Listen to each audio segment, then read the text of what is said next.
irmãos? Amém. Tudo bem com vocês? Amém. Mesmo? Amém. Amém, irmãos. Deus é bom demais, né? Amém. Que manhã que nós estamos tendo, não é verdade? Podemos adorar o Senhor, podemos louvar, cantar a bondade dEle. E que momento especial a gente pode ter o privilégio de ver com os nossos olhos e participar. A gente já teve o testemunho aqui do Anderson, do milagre, né, que ele viveu no nascimento da Laura. Agora a gente está olhando aqui para outro milagre de Deus também, que é a vida do Bernardo. E eu tenho certeza, irmãos, que cada um de nós aqui, se nós tivéssemos a oportunidade, nós teríamos um milagre, nós teríamos algo que o Senhor fez por nós, demonstrando a sua bondade, o seu amor, demonstrando a sua fidelidade para com aqueles que se dispõem, aqueles que se colocam aos pés da cruz de Cristo, né? Então, que milagre, que maravilha, que manhã, né? Eu estou muito feliz, apesar de estar com um pouquinho de gripe, né? Estou aqui com a voz um pouquinho diferente, mas eu estou muito feliz aqui nessa manhã, porque a gente vê a bondade de Deus, a gente vê Deus fazendo, a gente vê Deus atuando, agindo na vida daqueles que são seus. Eu me lembro muito bem, numa reunião de oração em que nós estávamos aqui, eu estava naquele canto ali, bem ali onde o Senhor Henrique está. Eu estava ali, orando ao Senhor, ali de cabeça baixa, e o Espírito Santo falou assim para mim: chama o Eduardo aqui agora. Dudu vai lembrar disso. Chama o Eduardo aqui agora. E quando ele chegar aqui, você vai pegar nas mãos dele, e você vai declarar sobre as mãos do Eduardo a cura. Você vai declarar sobre a mão do Eduardo o milagre de Deus. E eu falei: Senhor, faz isso comigo não. Mas o Espírito Santo sabia muito bem o que estava fazendo. Eu chamei o Eduardo encostou ali em mim. Eu falei: Dudu, Deus está me dando uma direção aqui, eu vou orar com você.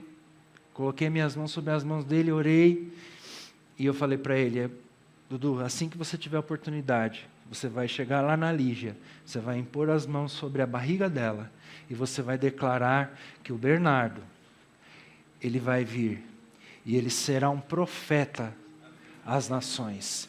O Bernardo será alguém que será lembrado na nossa geração. Foi isso, Dudu? Está aqui. Amém, irmãos?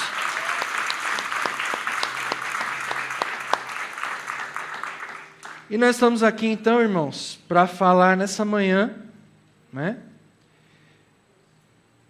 sobre duas coisas muito importantes. A primeira coisa, nós vamos falar sobre o amor, né, porque o Senhor tem dado essa direção a nós aqui, à igreja, ao pastor, para nós falarmos sobre o amor, né, em todos os seus sentidos, né? E nós vamos falar aqui de um exemplo de alguém que viveu isso muito intensamente. Viveu essa questão do amor muito fortemente.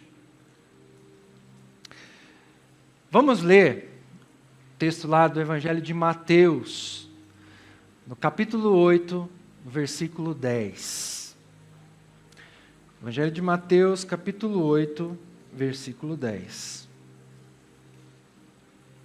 Amém?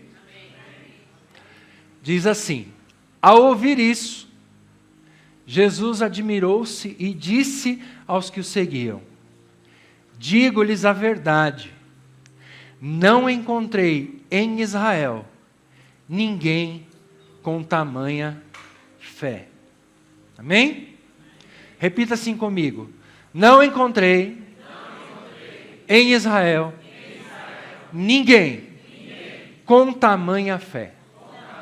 Amém? Baixe sua cabeça, vamos orar ao Senhor. Senhor, eis aqui a tua igreja. Nessa manhã nós estamos aqui neste lugar, Senhor, para ouvir a sua voz. Estamos aqui, Senhor, com os nossos ouvidos e os nossos corações abertos para ouvir aquilo que o Senhor tem nessa manhã para a nossa vida. E Pai, que a tua palavra venha agora, Senhor, e ela entre nos nossos corações, a ponto, Senhor Deus, de dividir. Ó Pai, a ponto, Senhor Deus, de entrar tão profundamente no nosso coração, que a nossa vida, o nosso espírito e nosso ser, Senhor, seja transformado e que a gente saia daqui, Senhor, hoje, transformados e modificados pela sua palavra.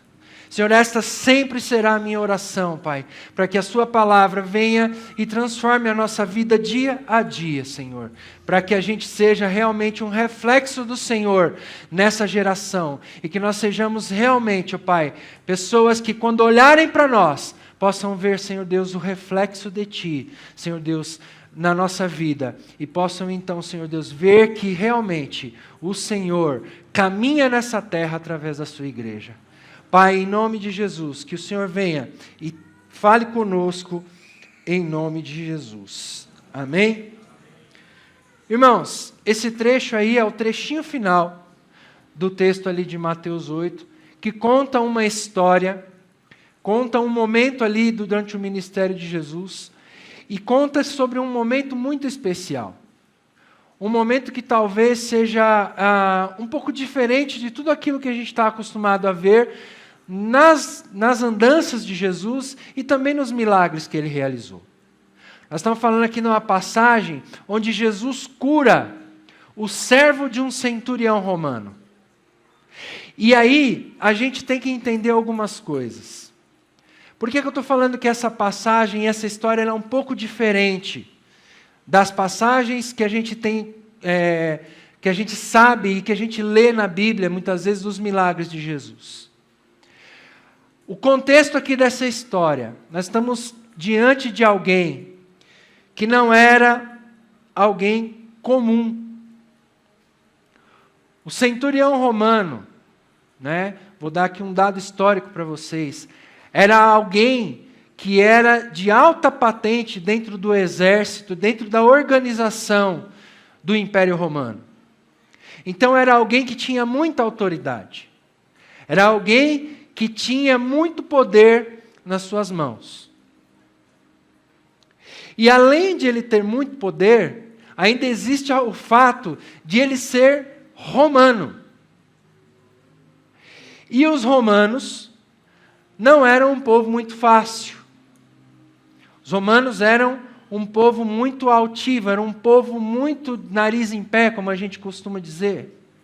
Era um povo que dominava o mundo daquela época. Além disso, os romanos eles tinham uma cultura de serem pagãos. Adoravam diversos deuses. E tinham um estilo de vida que era contrário a tudo aquilo que o Senhor, Deus de Israel, pregava. Tudo aquilo que Deus determinava. O estilo de vida romano era um estilo de decadência, um estilo de depravação, um estilo que levava o ser humano a viver as coisas mais baixas que a gente possa imaginar. E esse homem era romano, era um centurião e tinha muito poder. Mas o texto conta para a gente que ele era um ponto fora da curva. Porque apesar dele ser um homem com muito poder, ele ser um homem que era de nacionalidade romana, alguém que deveria, não é, ter ali uma cultura, como a cultura romana dizia que tinha que ser, mas não, muito pelo contrário. O texto leva a gente a ver e acreditar que ele era um homem piedoso. Um homem que tinha um coração bom. Um coração bondoso. Um coração inclinado a fazer o bem. Tanto é que num outro texto, que conta a mesma história, uma outra parte dos evangelhos, os sacerdotes ali da cidade de Cafarnaum, eles dizem para Jesus que Jesus deveria curar o servo daquele homem, porque ele era um homem muito bom e que ajudava as pessoas dali da comunidade, da cidade. E que ele ajudava a construir a sinagoga da cidade. O que é impensável para um romano. O que era impensável para alguém que fazia parte do sistema político romano. Diferente, porque ele se compadece do seu servo. Ele se compadece daquele homem que, para ele, deveria ser apenas uma mercadoria. Porque um escravo naquele tempo era alguém que valia menos do que um animal. Um escravo, no contexto romano, valia menos do que um cachorro. Valia menos do que uma ovelha. E esse homem, ele se compadece pela situação do seu servo. Aquele homem estava enfermo e ele, com muito pesar, com muita compaixão, esse homem, então, em algum momento, ele deve ter ouvido falar de Jesus. E ele vai e busca a solução para aquele problema. A gente aqui então, irmãos, a gente tem nesse centurião um exemplo de amor e um exemplo de fé. Apesar dele ser um oficial romano, apesar dele ter uma autoridade, apesar dele ser um homem gentil, gentil no sentido dele não ser judeu, apesar de toda a sua posição social, ele demonstra uma compaixão extrema por alguém que diante da sociedade não tinha importância alguma. Ele vai na contramão da cultura daquela época. Porque aquele homem, para aquelas pessoas, para aquela sociedade, ele era totalmente descartável.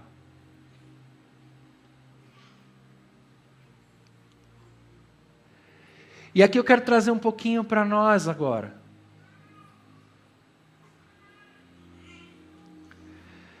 Muitas vezes, e em muitas situações, nós mesmos, nós nos sentimos escravos.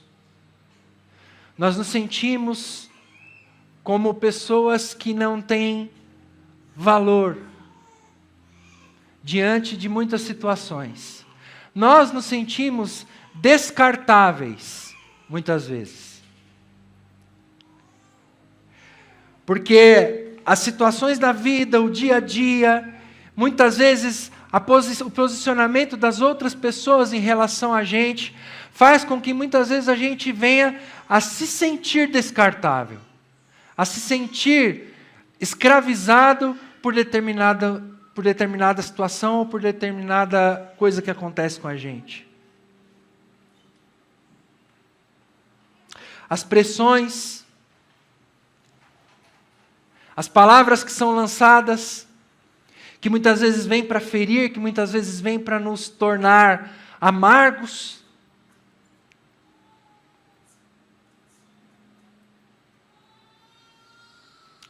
Quem aqui nunca se sentiu dessa forma? Quem aqui hoje, nessa manhã, nunca teve um pensamento dessa maneira?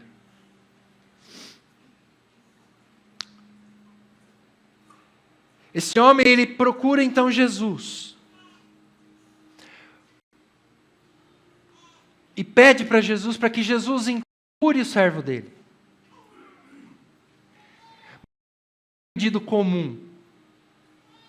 Ele fala para Jesus, Jesus, cura o meu servo, por favor, porque eu não sou digno. Eu não sou digno que o Senhor faça isso por mim. Eu não sou digno que o Senhor entre na minha casa para fazer isso. Mas se o Senhor lançar apenas uma palavra, se o Senhor disser apenas uma palavra, eu sei que meu servo será curado. Esse homem, ele olha para si mesmo e ele entende que apesar de todo o poder que ele tinha, que apesar de todo o status social que ele tinha, que apesar de tudo aquilo que ele era e de fato, mas ele era ele sentia extremamente incapaz de que Deus fizesse algo por ele. Deus agisse em favor dele.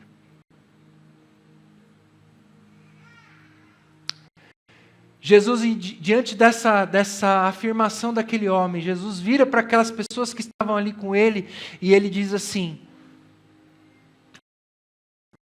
olha, gente, eu digo para vocês a verdade. Eu não encontrei até hoje em todo Israel ninguém que tivesse uma fé como a desse homem.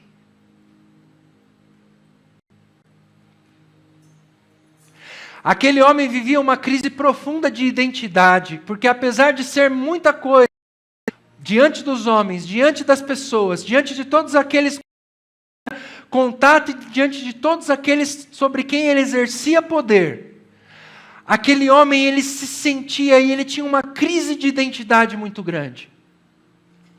E essa crise de identidade gerou nesse homem, gerou no coração desse homem, uma fé que ele não sabia de onde vinha. Não sabia o porquê que ele se sentia daquela forma e porquê que ele acreditava que aquilo poderia acontecer. Talvez nessa manhã nós estamos diante do Senhor, nessa manhã, a gente durante a nossa vida, a gente talvez tenha vivido crise após crise de identidade. Crise após crise, onde a gente olha para nós mesmos e a gente não identifica quem nós somos. O porquê que nós estamos aqui. E o que acontece na nossa vida. Por que a nossa vida está de tal jeito, de jeito X, de jeito Y? Porque nós estamos vivendo uma crise de identidade muito grande, porque nós não sabemos e não conseguimos nos posicionar da maneira que Deus deseja. Da maneira.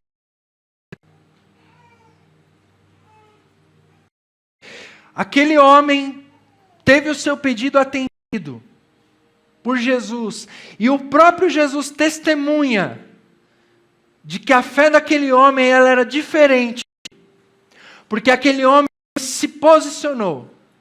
Ele se colocou.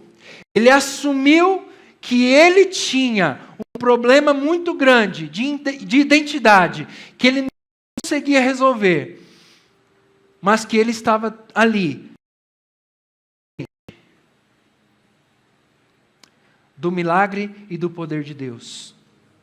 E a fé que esse homem demonstrou, ela não foi uma fé comum, uma fé normal. Porque vou dizer uma verdade para você nessa manhã. Talvez você tenha entrado aqui e não saiba disso. A fé, ela não é um conceito. A fé, ela não é uma frase filosófica. A fé, ela não é algo que mestres e que professores intelectuais lançaram como algo, como uma utopia, como algo que é para você aprender, para você ouvir e para você entender um conhecimento. A fé, ela não é um conceito. A fé, ela é prática. A fé é algo que nós precisamos viver. A fé é algo que nós precisamos exercitar.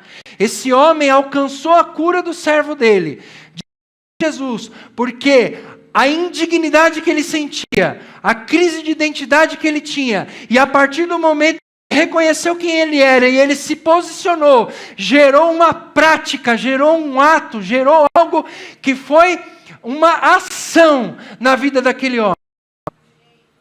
E essa ação moveu o coração e a mão de Deus a fim de curar aquele homem, a fim de curar aquele servo. E com apenas uma palavra, Jesus falou, aquele homem foi levantado. Aquele homem foi curado. E Deus te trouxe aqui nessa manhã para dizer a mesma coisa. Se posicione, se coloque diante de Deus. Reconheça quem você é. Reconheça, não importa o que você fez, não importa a vida que você teve, não importa aquilo que você talvez tenha feito até hoje, antes de entrar nessa porta. O que importa é que você precisa se posicionar, se colocar diante de Deus, que é todo poderoso, que te conhece melhor do que você mesmo, e Ele está aqui, e Ele está dizendo, a sua fé tem que ser prática, você precisa viver, porque essa fé vai te levar a lugares, e a viver experiências que você nunca viveu, e que você nem imagina. Deus te trouxe nessa manhã, para mudar a sua vida, para mudar o curso da sua história. Você não está aqui nessa manhã apenas como um ouvinte. Alguém que chegou aqui, sentou e vai ouvir uma palavra, vai cantar louvores. Não, Deus trouxe aqui nessa manhã para que você tenha um choque de realidade, para colocar você na posição e para que daqui por diante você comece a viver uma fé prática e não uma utopia e não um conceito. Porque a Bíblia diz, a palavra de Deus diz, que a fé é a convicção e a certeza não se vê.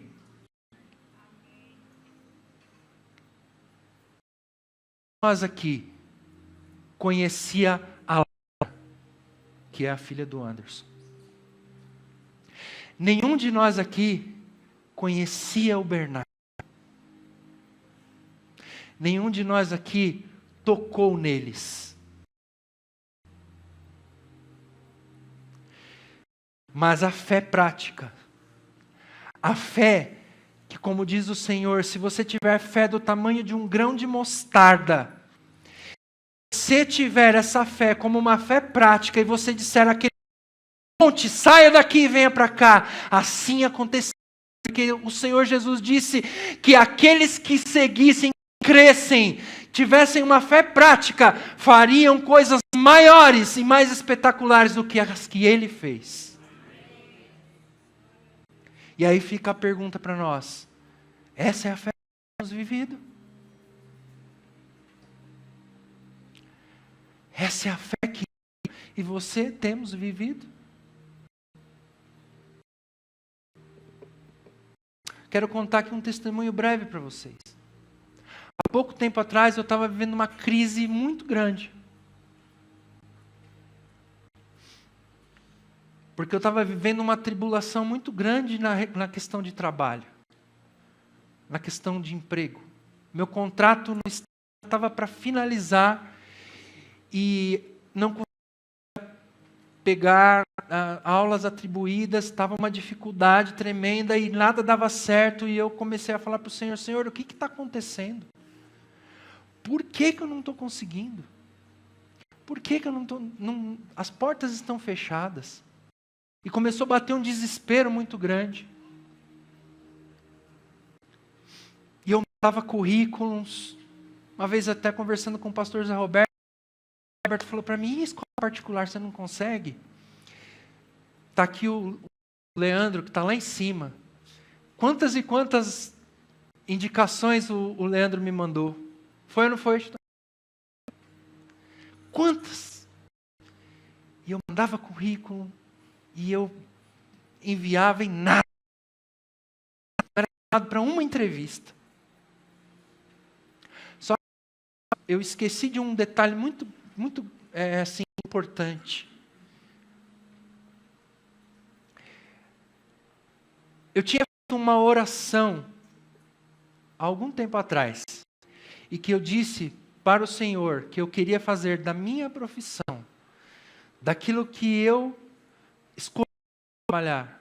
Eu queria fazer disso uma missão e eu queria que essa profissão, essa minha forma de trabalho fosse algo que tivesse uma ligação direta com o reino de Deus e com o propósito da palavra de Deus. Eu esqueci que eu fiz essa oração. Irmãos, quando foi novembro, né, Ju? Em novembro, meu contrato, eu já estava bem preocupado. Eu fui abrir o e-mail para ver se tinha lá mais alguma coisa. E aí, quando eu abri o e-mail, que eu olhei lá, tinha um colégio me chamando para uma entrevista. Falei, amém, vamos lá. Irmãos, só para ganhar tempo e encurtar. Eu fiz a entrevista. O processo seletivo desse colégio, ele tem várias fases. Eu fiz a entrevista, falei com a professora. A recrutadora disse para mim, olha, o nosso colégio é um cristão confessional. O que é um colégio cristão confessional? É um colégio que tem licença do Ministério da Educação para pregar a palavra de Deus.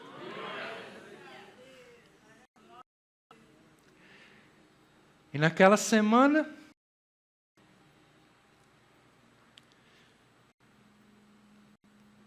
veio a notícia.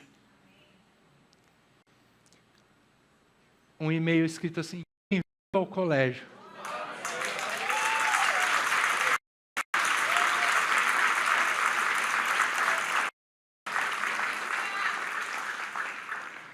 E eu estou lá, e é uma coisa tão sobrenatural, irmãos, que aquele lugar respira a Bíblia, aquele lugar respira a palavra de Deus.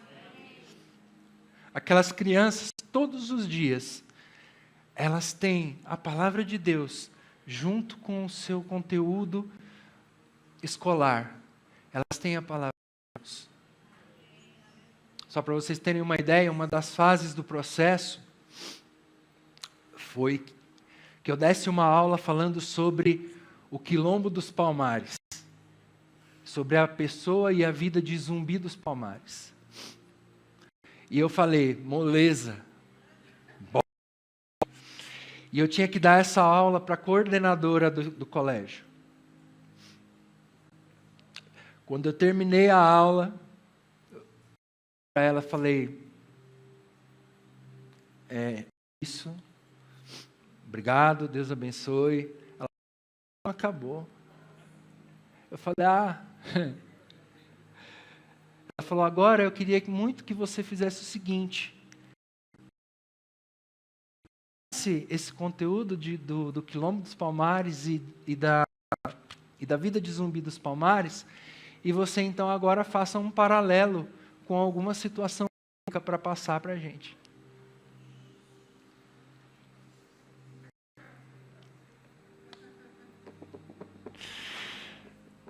Lá no meu coração eu falei assim, eita.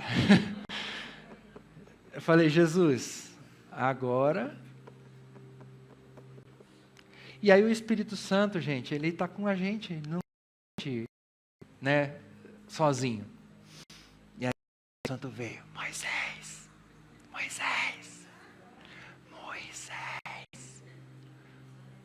Aí eu falei, tá bom.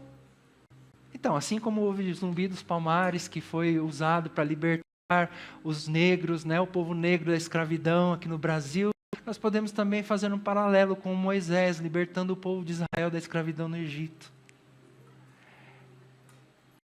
E também Moisés, assim como o Zumbi, teve um perfil de um libertador, mas nós hoje temos alguém que é muito maior do que Moisés e muito maior do que Zumbi dos Palmares, e que ele veio, morreu na cruz e nos deu a libertação definitiva da escravidão que nos escravizava, das amarras e das algemas que nos prendia. Jesus Cristo veio, morreu por nós e nos todas do inferno e da morte eterna.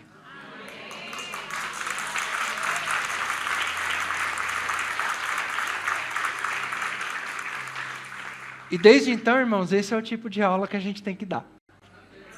Amém? Mas eu estou muito feliz. Eu estou muito feliz. E por estar muito feliz, eu estou aqui falando A nossa fé, ela precisa ser prática. Foi isso que o Espírito me levou a lembrar. Lembra, Nelson, quando você fez aquela oração? Lembra quando que você queria que a sua profissão fosse algo que estivesse ligado à palavra de Deus, que estivesse com um propósito? Pois é, agora você está num colégio que tem um propósito, que está ligado à palavra de Deus. A sua fé, ela tem que ser prática, ela tem que ser assim. E por isso, irmãos, eu estou aqui nessa manhã para dizer para você, a sua fé tem que ser prática. Porque quando a sua fé deixar de ser uma utopia, quando a sua fé deixar de ser algo que fica só no campo da ideia, quando ela deixar de ser isso, e ela passar a ser algo que você vive dia após dia, que você começar a fazer, que você começar a exercitar a sua fé, e tiver uma fé realmente de ações, você vai ver as coisas começarem a acontecer. Sabe aquele parente que de repente você tem que estar lá nas drogas? Quando a sua fé for prática, você vai ver ele aqui, ajoelhado aqui na frente, se rendendo aos pés de Cristo, sendo liberto da droga. Sabe aquela enfermidade que talvez o médico tenha dito para você não tem jeito? Se sua fé for prática, você vai vir aqui e você vai dizer, pegar esse aqui e você vai dizer, o médico disse que não tem jeito, mas o meu Deus disse que tem. O meu Deus disse que tem. Sabe aquela situação que você colocou diante de Deus ainda essa madrugada? Eu estou falando isso porque o Senhor me fala isso agora. Que tem essa madrugada, falou para o Senhor e colocou uma situação diante dele. Quando a sua fé for prática, você vai ver acontecer. Você vai ver acontecer.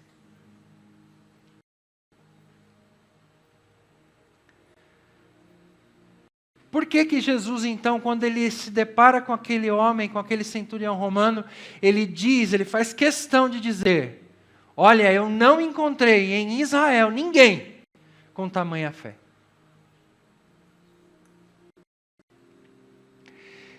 Esse homem estava ali, e para muita gente que talvez estivesse ali naquele lugar, aquele homem era alguém impuro. Alguém que porque era romano.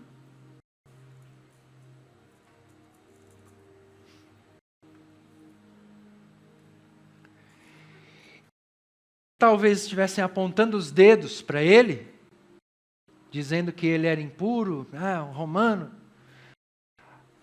Aquelas pessoas talvez vivessem como nós muitas vezes vivemos. Com uma fé rasinha, que está só aqui,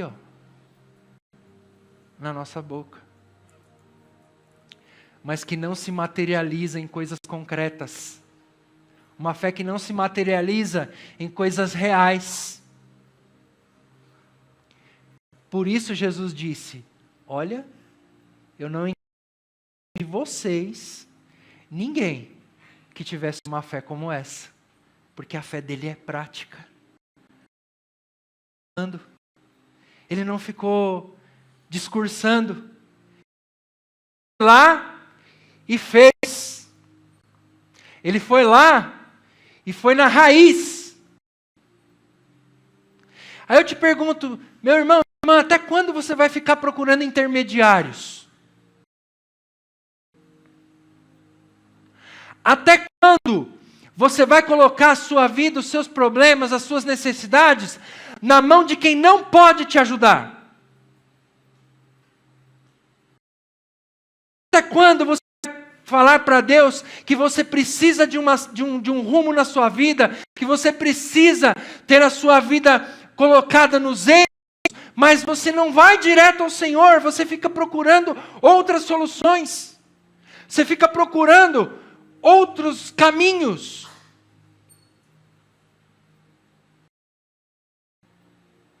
Aquele homem alcançou o que ele tinha que alcançar, porque ele foi direto na fonte.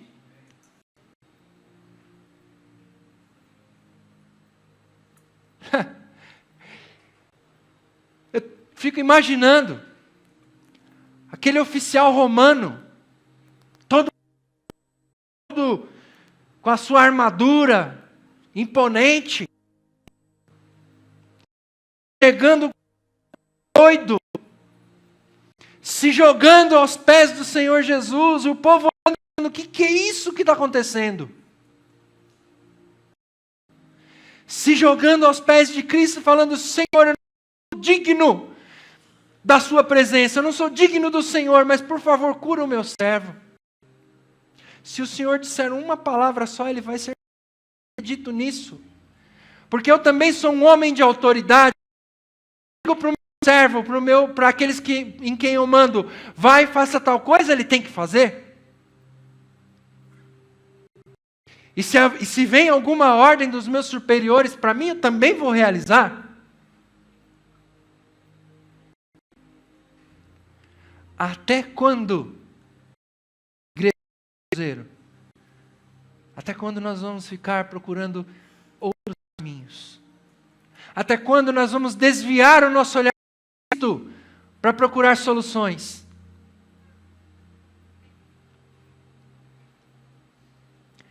É hora de fixar os olhos naquele que pode resolver todas as coisas. É hora de fixar a rota para aquele que nos chamou. E não desviar nem para a direita e nem para a esquerda, mas ir para o alto, correr o caminho, a estrada que nos foi proposta, olhando para Ele, sem desviar dele, olhando para a cruz e sabendo que lá está a nossa redenção, que lá está a nossa salvação e que lá está a solução para todos os nossos dilemas, para tudo aquilo que nos perturba e principalmente está a estratégia para que nós possamos viver nessa terra uma vida próspera, feliz e uma vida com um propósito. Aguenta só mais um pouquinho, tá, irmão? Só mais um pouquinho, eu prometo que eu já termino. Até umas 3 da tarde a gente sai daqui.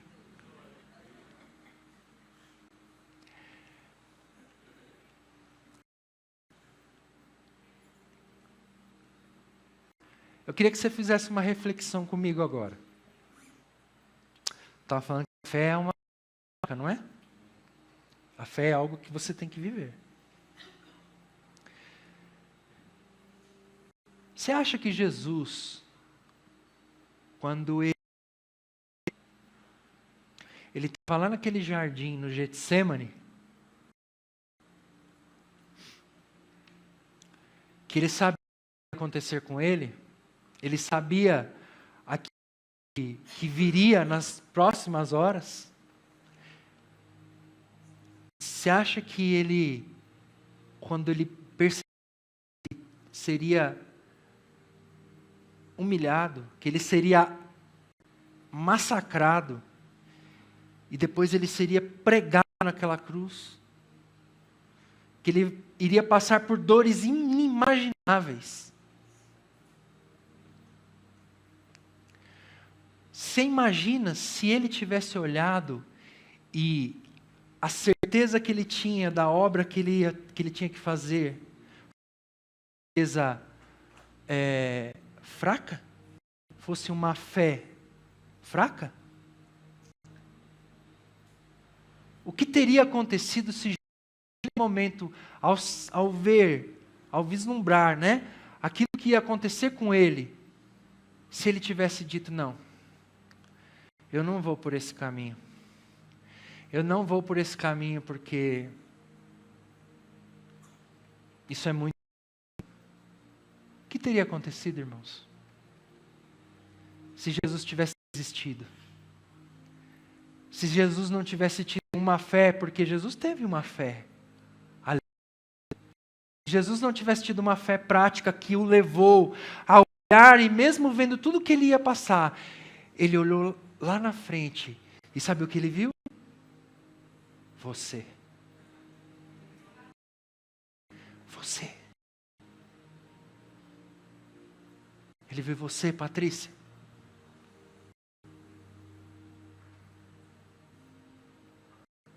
Ele viu você, Gilberto. Ele falou, eu não posso voltar. Eu tenho que ir. Eu vou. E então ele olha. E olha para a cruz. E continua. E continua. Até o fim. Até quando ele disse, está consumado. E quando ele disse o que aconteceu? Assim como aquele servo do centurião foi curado.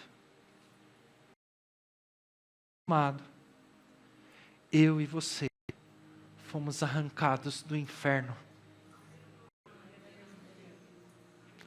Nós somos arrancados do inferno, da morte eterna, do sofrimento eterno que está reservado para todos aqueles que não reconhecem de Jesus Cristo.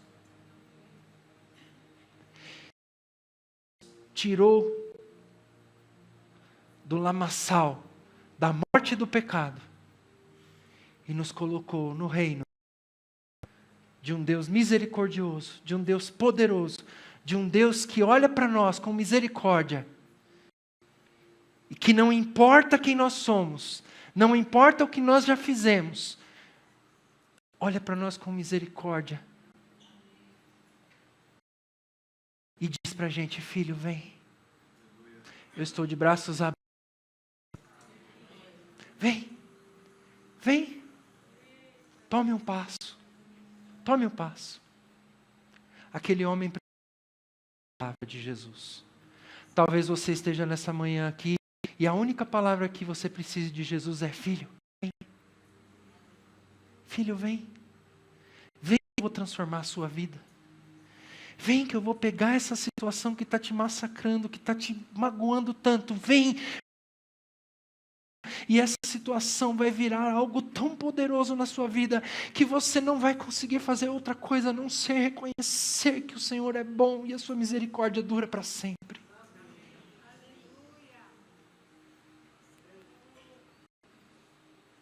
Feche os teus olhos.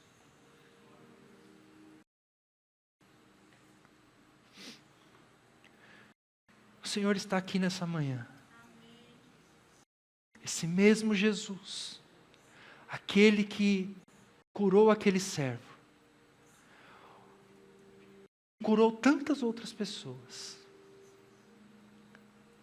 Ele está nos chamando para uma fé prática, está nos chamando para viver o sobrenatural e não mais natural. Ele está nos chamando para vivermos coisas grandes e ocultas, as quais a gente ainda nem imaginou. Mas para isso a gente tem que ter uma fé prática, e essa fé prática começa agora. Se você que está aqui junto comigo, você quer no seu coração viver essa fé, você quer nessa manhã se posicionar diante do Senhor e dizer, Senhor, a partir de agora eu vou viver uma fé prática. Eu me posiciono, eu reconheço quem eu sou, eu reconheço que sou seu filho, eu reconheço quem eu sou e eu vou viver esta fé a partir de hoje. E eu quero viver coisas grandes, quero viver coisas poderosas na sua presença. Então, Senhor, eu me coloco na tua presença agora, Senhor, e eu tomo este passo diante do Senhor. E se você quer isso agora, levanta a sua mão, faz um aceno agora, onde você estiver, em nome de Jesus. Não deixe que as circunstâncias e aquilo ao seu redor te impeça, porque a fé ela é prática. A fé ela é prática. Se você quer, se você coração que você quer viver isso, levanta a sua mão em nome de Jesus.